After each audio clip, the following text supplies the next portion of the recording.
Você sabe quais são as estratégias mais importantes para evitar que a sua empresa vá à falência nos 5 primeiros anos de vida? No nosso último vídeo, nós conversamos sobre uma pesquisa muito importante do Sebrae que identificou as principais causas do porquê micro e pequenas empresas vão à falência, fecham as portas nos 5 primeiros anos de vida. E a conclusão da estatística é preocupante. 40% das pequenas empresas no Brasil fecham as portas, vão à falência nos 5 primeiros anos. Nesse vídeo, a gente não vai conversar mais sobre as causas, isso a gente viu no vídeo anterior. No vídeo de hoje, nós vamos conversar sobre estratégias, como ações reais, atitudes importantes que você precisa ter e implementar na sua empresa para não permitir que isso aconteça com a sua empresa. Vem comigo que hoje a gente vai conversar sobre isso. Insuficiência de capital de giro, gestão inadequada ou falta de gestão, falta de planejamento, concorrência acirrada, não observância, não acompanhamento das mudanças e das tendências de mercado, não saber lidar com a falta de recursos estão entre as principais causas da mortalidade das micro e pequenas empresas no Brasil. Essa foi a grande questão que nós levantamos no vídeo anterior. A pergunta que eu faço agora e que nós vamos responder agora é: como que eu lido com isso? Para você conseguir lidar com essas questões, primeiro, você precisa entender que você precisa acompanhar o seu negócio.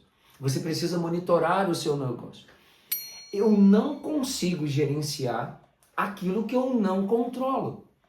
Então pode parecer algo que vai engessar a sua empresa, pode parecer algo desnecessário, mas ao contrário, é algo absolutamente necessário. Como que eu gerencio o estoque se eu não controlo o meu estoque?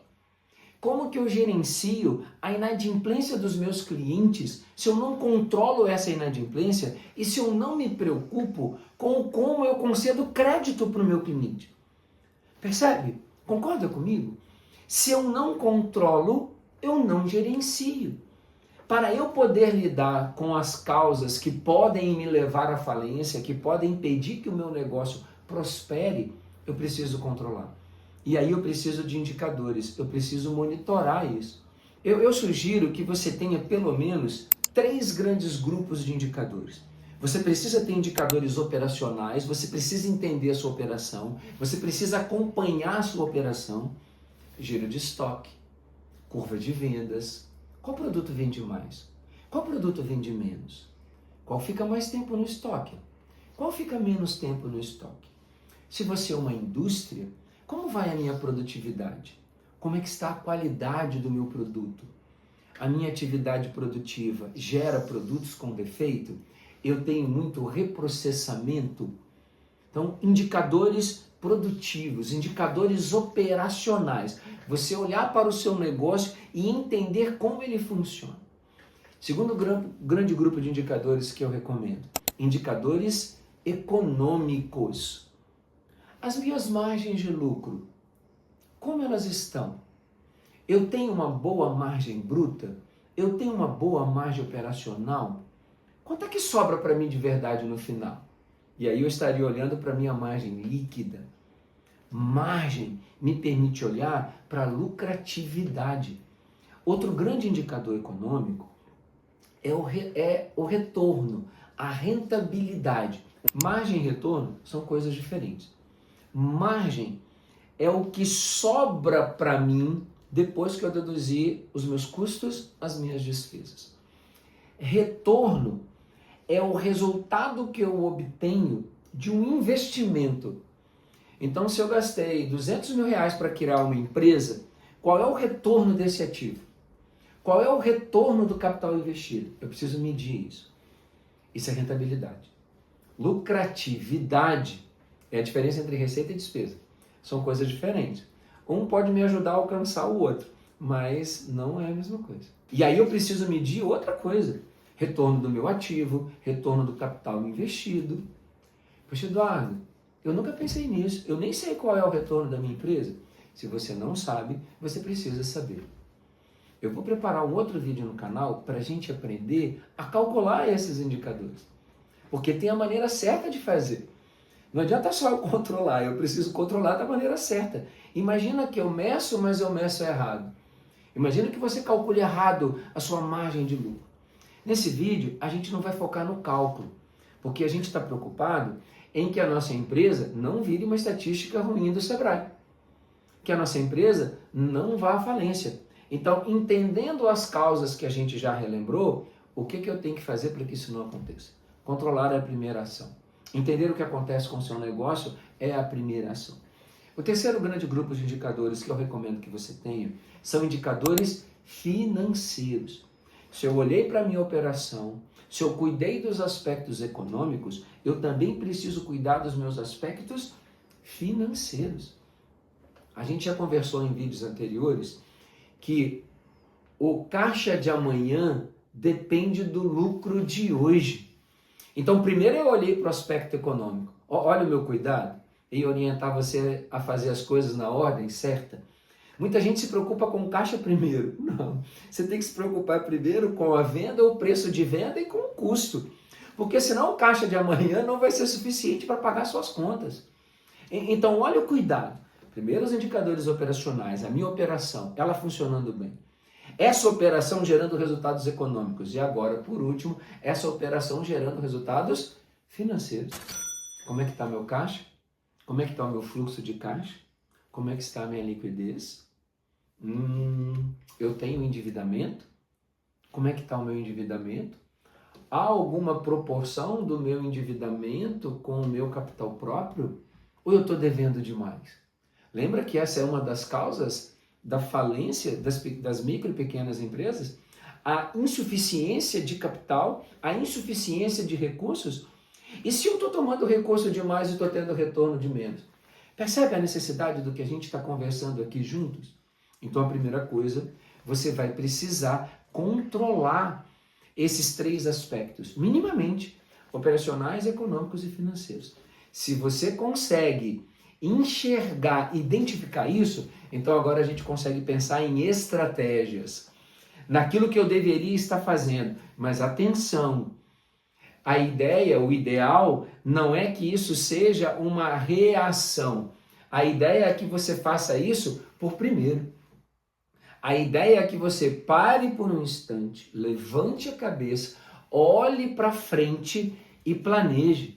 A primeira dica é extremamente óbvia, né? Desenvolver um bom plano de negócio. Isso parece óbvio, é óbvio, mas é um dos aspectos mais negligenciado pelo empresário brasileiro. Vocês acreditam nisso? É óbvio, todo mundo entende que precisa, todo mundo sabe que existe e pouca gente dedica tempo a esse planejamento. Não cometa esse erro. Você está com problema de capital de giro, você está com problema, você está perdendo cliente. Lembra dos sinais de alerta que a gente conversou no vídeo anterior? Isso está acontecendo na sua empresa? Você precisa monitorar. Então você já trouxe os indicadores. Você já viu que os indicadores estão mostrando. O que você tem que fazer agora? Entender o problema. Então calma, não é hora de correr. É hora de parar, de respirar e se debruçar sobre as causas. Nada melhor do que um bom planejamento para te ajudar a entender quais são essas causas. Eduardo, o meu problema, ele é agora. O meu problema, ele é imediato. Você está me provocando uma reflexão que eu deveria parar, pensar e olhar para frente e pensar no longo prazo? Sim, pode parecer contraintuitivo, mas não é contraintuitivo. É exatamente porque você não fez isso antes que agora você tem um problema imediato. E não é sendo imediatista que você resolverá o problema. Você resolverá o problema entendendo as causas. Está faltando capital de giro? Por quê? Eu estou dando prazo demais para o meu cliente? Eu tenho prazo de menos do meu fornecedor? O meu produto fica tempo demais no meu estoque? Se você tem um problema de capital de giro, é porque você tem um problema na sua operação. Se você não parou, não entendeu, não planejou, não visualizou, como é que eu ajo? Como é que eu vou corrigir isso? Então, a primeira estratégia é você definir um bom plano, um plano de negócio. Eduardo, eu já fiz isso antes. Bom, se você fez isso antes e ele era um bom plano, você não executou bem. Então você tem que parar agora e avaliar a execução e alinhar esse plano e atualizá-lo. Visão de longo prazo, gente, é algo absolutamente relevante. Incrivelmente, o brasileiro não tem essa visão. Eu já comentei isso com vocês algumas vezes, e me perdoe falar de novo, mas a gente precisa criar um alerta, né, para o povo brasileiro, para o empresário brasileiro. A gente não começa planejando as coisas pelo curto prazo. A gente deveria começar a planejar as coisas pensando sempre no longo prazo. É definindo aonde eu quero chegar que depois eu penso e identifico os melhores caminhos. Então, essa é a primeira ação, essa é a primeira grande estratégia. Agora que você tem um plano de ação e você tem uma visão de longo prazo, você vai começar a administrar melhor os recursos que você tem. Poxa, Eduardo, mas eles são insuficientes. Eles são insuficientes, mas é o que eu tenho. Então eu vou fazer mais com menos. Eu vou criar mecanismos para que eu possa atrair mais recursos humanos. Eu vou buscar fontes de investimento, talvez até investidores, quem sabe talvez um sócio, para que eu consiga trazer capital, para eu poder trazer a tecnologia que eu preciso. Entende como a visão de longo prazo vai deixar isso mais claro para você? A segunda estratégia, ela também é óbvia, mas ela não é trivial, que seria uma gestão financeira mais eficaz. Agora, para eu ser eficaz, eu tenho que entender a origem do problema, e uma vez que eu entendo a origem do problema, eu atuo nele. E veja, se há um descompasso entre o prazo médio de recebimento dos seus clientes com o prazo médio de pagamento, você não vai simplesmente conseguir chegar para o seu cliente e dizer para ele que você não pode vender mais em 30, 60 e 90 dias. Você simplesmente não vai poder chegar para o seu fornecedor e dizer, eu não consigo te pagar mais com 30 dias. Se você não me der 90, eu não consigo mais comprar de você. Se você não tem um fornecedor que te dá os 90, você não pode pressionar o seu fornecedor atual exigindo que ele te dê 90. Entende o que eu estou colocando? A gente precisa parar e entender isso. E olha, você vai ter que ser empresário de verdade. Você vai ter que fazer gestão de verdade. Você não vai poder chegar, abrir a porta da sua empresa, do seu comércio e simplesmente se preocupar em apenas vender. Você vai ter que planejar isso antes. E lembra que você já fez isso. Se você está entendendo a provocação, se você está pensando junto comigo, se a reflexão está fazendo sentido, a gente começou pelo plano de longo prazo. Então agora eu já não estou mais desnorteado. Eu posso estar preocupado porque eu não tenho tudo o que eu queria, mas agora eu já sei o que eu preciso. E aí eu vou começar a estruturar isso. Eu vou começar a buscar gargalos. Eu vou começar a evitar desperdício. Eu vou começar a não gastar com aquelas coisas que não agregam valor. O meu plano já me mostrou isso. Esse é um erro básico na grande maioria das empresas. A grande maioria dos empresários se preocupa em gastar, enquanto, na verdade, você deveria estar preocupado em como que eu invisto o recurso que eu tenho. Isso eu estou chamando de gestão financeira eficaz. É você investir na coisa certa e você tomar as ações corretas. É claro que eu preciso gastar, mas eu posso gastar tudo? E em qual velocidade? Cuidado, atenção. Terceira grande estratégia. No seu plano de negócio e nessa gestão financeira que você está tentando implementar, mais organizada, mais inteligente, mais eficaz, você precisa adaptar o seu negócio ao mercado, ao ambiente. A gente precisa entender não só o cliente, mas o concorrente. Eu preciso entender o ambiente econômico. Vivemos um momento que não é dos melhores no Brasil. A nossa economia, ela não anda tão bem. Os juros, a Selic, de maneira persistente, ela não diminui. E nos últimos meses, a gente viu uma pequena redução da taxa de juros, mas o Banco Central já avisou que ela não vai diminuir mais. Então, observa, há um ambiente econômico, eu preciso me adaptar a isso, eu preciso entender como isso me afeta. Alguns impostos aumentaram, eu preciso entender como é que isso afeta o preço final do meu produto. O meu concorrente está lidando com isso como? E aqui, gente, vai uma provocação que é fácil de fazer, mas que é difícil de implementar. A gente precisa buscar inovação continuamente. Eu disse que o brasileiro não é bom de planejamento, mas se tem uma coisa que o brasileiro é bom, é criatividade. O jeitinho brasileiro tem um lado ruim, mas o jeitinho brasileiro ele tem um lado bom também. E esse lado bom do jeitinho brasileiro, o lado ruim é o apadrinhamento, o lado ruim é a gente querer tirar vantagem em cima dos outros. O lado bom é a flexibilidade, é o jogo de cintura. É isso que a gente está falando. Adaptar-se às mudanças. O brasileiro tem, parece um dom natural, né? Parece algo dado para nós. Então use isso a seu favor. O que eu estou te orientando é, não faça isso de qualquer jeito. Planeja primeiro, entende primeiro, olha primeiro, compreende o que está em volta, e aí você usa a sua criatividade para reter mais talentos, para vender mais, para negociar prazo com o seu fornecedor, para administrar o prazo que você precisa dar para o seu cliente. Em algum momento, você pode precisar pedir para o gerente do seu banco antecipar algumas duplicatas que você vai receber daqui 30, 60, 90, 120 dias. Pode. O que você não pode é depender disso o tempo inteiro, porque isso é vício financeiro. Se o tempo inteiro eu preciso descontar a duplicata do meu cliente, é óbvio que o prazo que eu estou dando para ele não permite pagar as minhas contas. Algo não está certo. Então use isso, entenda isso e busque maneiras diferentes de você lidar com essa restrição. Observa, gente, que eu não estou dando para vocês nenhuma receita de bolo, porque simplesmente elas não existem. E a solução que funciona para o seu vizinho não funciona para você ou não funciona para outra empresa exatamente igual. Por isso, a gente tem que pensar juntos. E essa é uma expectativa muito grande minha quando eu pensei de criar o canal e eu me motivei por criar um canal, dedicar tempo. É provocar reflexão genuína. É levar as pessoas a realmente se preocuparem com aquilo que é relevante. E a não se conformarem com isso. A entenderem que elas podem fazer diferente. E por atitude própria, levarem os seus negócios a serem mais rentáveis e lucrativos. Não aceite ser uma estatística do Sebrae.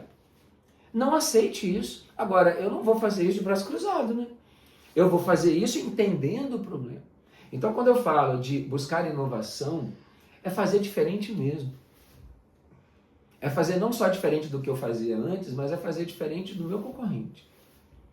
Por fim, isso tudo, gente, deveria culminar numa gestão empresarial mais competente. Eu disse que o brasileiro não é bom de planejar, né? Se o brasileiro não é bom de planejar, ele costuma não ser bom de executar. Como eu já não planejei muito bem, eu já não executo muito bem, os resultados não costumam ser o que a gente queria. Isso é natural. É difícil achar que o resultado vai ser diferente. Eu tenho questionado muito isso. E essa pesquisa do Sebrae, ela me motivou a gravar esses 2 últimos vídeos para a gente pensar juntos em como fazer diferente. E fazer gestão do seu negócio já é agir diferente do que a grande maioria. Porque a grande maioria não vai fazer essa gestão. Simplesmente vai esperar para ver o que acontece. Bom, eu espero que não só os 2 últimos vídeos, né, mas o que eu tenho me esforçado para gerar de conteúdo no canal, seja um grande motivador para a gente não aceitar a inércia, da gente não se limitar a ver as coisas acontecendo e não nos preocuparmos em entender por que elas acontecem e agir na causa para evitar que elas aconteçam, quando é algo ruim. Mas isso foi algo bom. As vendas estão aumentando, meu cliente está mais satisfeito. Mas você sabe por que isso deu certo? Não, vamos continuar fazendo. Aí amanhã não dá certo, ele para de dar certo e você nem sabe por que isso aconteceu. Não pode. O que é bom também precisa ser entendido, porque eu quero repetir, eu quero permitir que aconteça de novo. Se eu vendi muito bem esse mês, por que eu vendi muito bem esse mês? Foi uma ação minha ou o meu concorrente que deu uma bola fora?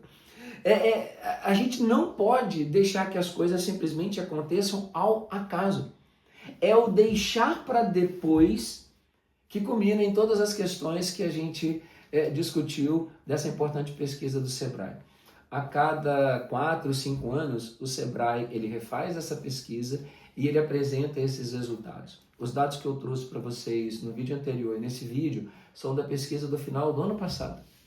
São dados absolutamente relevantes e novos. Vamos fazer diferente? Vamos mudar o futuro da sua empresa? Vamos impedir que a nossa empresa vire uma estatística do Sebrae? Espero te ver nos próximos vídeos, porque eu vou continuar dando dicas de como administrar melhor, de como gerir melhor o seu patrimônio e como transformar o seu patrimônio em riqueza permanente.